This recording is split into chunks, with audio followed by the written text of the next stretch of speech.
Hello guys, and welcome back to my channel. If you're new here, my name is Catherine and I'm currently a first-year PhD student studying at The Ohio State University, and my specialty is history, specifically European history, more specifically France. But enough about me, let's just get straight into today's video. I recently had someone comment on one of my videos if I could talk a little bit about how I go about researching essays. And if you guys have been following along this semester, you know that I have been working on one big research paper this semester working with advertisements. So I thought I would explain a little bit how I've developed this research paper, and then more broadly, just kind of how I start researching essays or papers in general. So the first thing you want to do is pick a topic or an area of interest, and this can come from any readings that you've done or just something that you're more curious to learn about. So for my advertising paper, the way I got into it was I was reading a book and saw just a tiny bit about advertisements in England during World War I. And so I wanted to see if there were more information or more research done on advertising in France during World War I. So I just started with this teeny tiny germ of an idea. I didn't really know what I wanted to do with it or kind of how I even wanted to approach the topic, but I knew that this was something that I wanted to delve into. So the second step for me was reading secondary literature. So once you kind of have a topic or an idea of what you want to do, you want to be consuming as much secondary literature as possible. So this is books, this is articles, and you can find these a variety of ways. I usually just use our library search function or Google or JSTOR or WorldCat, and I'll try a variety of different keywords. So like advertising France World War I, or advertising World War I, or advertising early 20th century, to get just a broad idea of what scholars were saying, which also led me to getting information from a variety of disciplines. It wasn't just people who were doing, say, visual culture. It was also historians of gender, historians of advertising, historians of the poster. And I just really tried to understand what other scholars were saying about this topic, and in so doing, I began to think of critical questions that I wanted to ask about the research people had already done. So what are these scholars not paying attention to? What hasn't been addressed yet? Or is there any approach that I think I don't agree with? And if I don't agree with it, how might I go about approaching this or proving kind of what I think would be a good theory about this subject. So like I said, I was looking at a lot of different secondary sources, checked out way too many books from the library. I was basically going once a week to pick books up. Unfortunately, because of COVID, you can't just go pick out books. You have to reserve them online ahead of time and then wait a few days, and then you go and you check them out. I really miss just going into the stacks and pulling books off the shelf. It has led to me checking out a lot of books that aren't so useful. Just an example of some of the books I recently read just on this one topic of advertising. I read a book called More Work for Mother, which is about the development of housework in the 19th century. I read a book called Absinthe, the Cocaine of the 19th Century, which someone suggested to me wasn't really that helpful. I read a book called The Vital Minimum, which was all about the development of a living wage. So all these different things are kind of helping me build up my knowledge of a specific topic. So after that, I formulate a general question. What is the question that I would like to be answered in my research?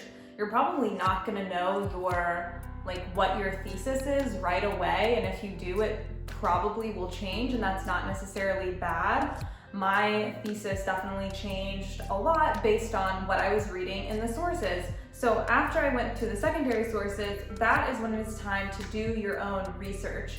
And this could look like a variety of different things. So my research was on advertising. So what I did was use the National Library of France online archive services. They have digitized hundreds of thousands of old newspapers, and so I painstakingly went through 4 years of advertisements in 2 newspapers, which really just involved me going to the newspapers, scrolling to the back advertisements, and analyzing which advertisements depicted women.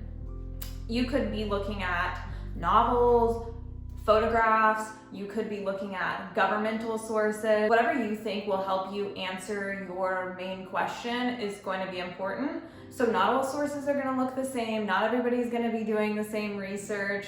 In my class, there's actually two other people who are doing work also with newspapers. We're approaching very different topics on very different things. We've got someone researching the dog biscuit, and we have someone researching farmers in Tajikistan during the Soviet Union. So researching a lot of different things, but using very similar primary sources. So you want to go through all your primary sources, and at this point, this is when you'll start to formulate your thesis. So my thesis kind of developed out of this, and what I'm trying to argue is that, okay, we had a cut. I had to pull up my paper to see what exactly am I arguing.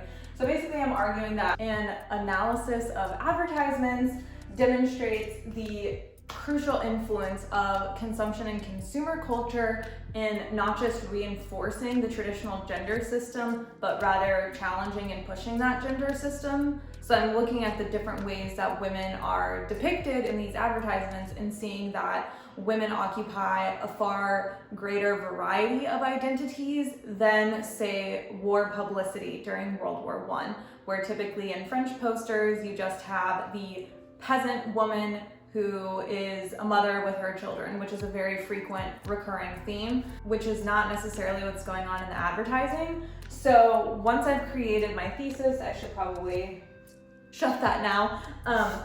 So once you've got your thesis, the goal is just to write. So people have different processes for writing.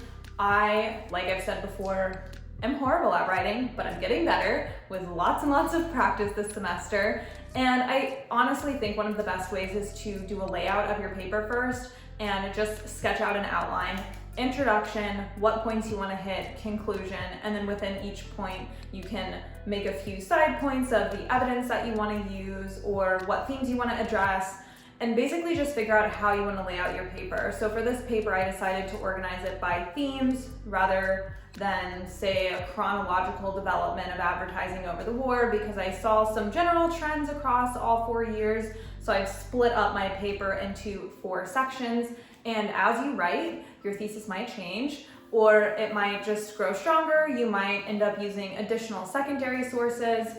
This semester, we are developing a 30-page paper over the course of the whole semester, and every few weeks we have peer reviewers look over our paper, which has been so super helpful. I was very nervous that I wouldn't handle the criticism well, but I'm really thankful that I've been able to get such constructive feedback, and people have suggested a lot of resources that I didn't know about or that I wouldn't have even thought to approach my paper from that angle.